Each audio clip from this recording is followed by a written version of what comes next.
In 1950, Seventh-day Adventist church members came together to support medical missionary work.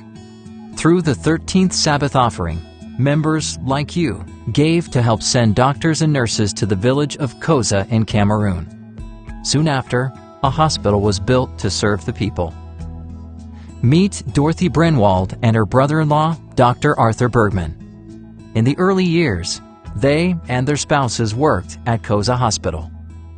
These were many people in the Mandara Mountains who had absolutely no means of medical help. It was very sad. We saw things here that we never studied at all in school. Before we were there, they were crying for 3 nights, just almost constantly, because somebody was always dying. And that's one thing the hospital did. I think that's one of our frustrations, was that they wouldn't come at first. They were afraid of us, and they wait until they get deathly sick before they come. They were quite overwhelmed with Koza because it was so fresh, so new, and they were amazed. Yeah, they're bringing a patient in. Mm-hmm. He came with his car. Sometimes they came in trucks. Yeah. They bring their entire family. They bring somebody to cook food for them in case they need to stay. They'd stay right there with them. They would feed them. They would help them. They never left them. They usually stayed. Koza Hospital quickly grew to an 8-room dispensary with operating room, obstetrical unit, and pharmacy. As hospital expansion took place, the reach of invaluable medical service also crossed borders.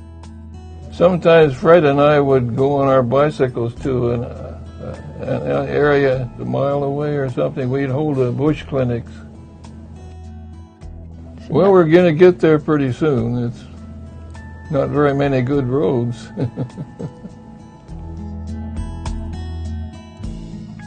Wasn't it once a week? I think so. We couldn't take a lot of medication along, but we took the things we thought we would need most and encourage them to come to the hospital if they needed more care. As Dorothy and Arthur spent their days serving the people of Koza, they had fun learning a new culture and observing the different customs of the local people. That's how they dressed.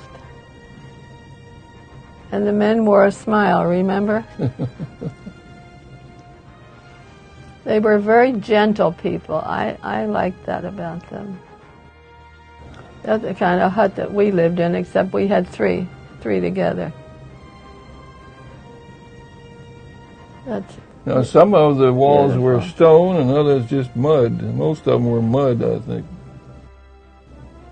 When we went there for life, until Jesus would come.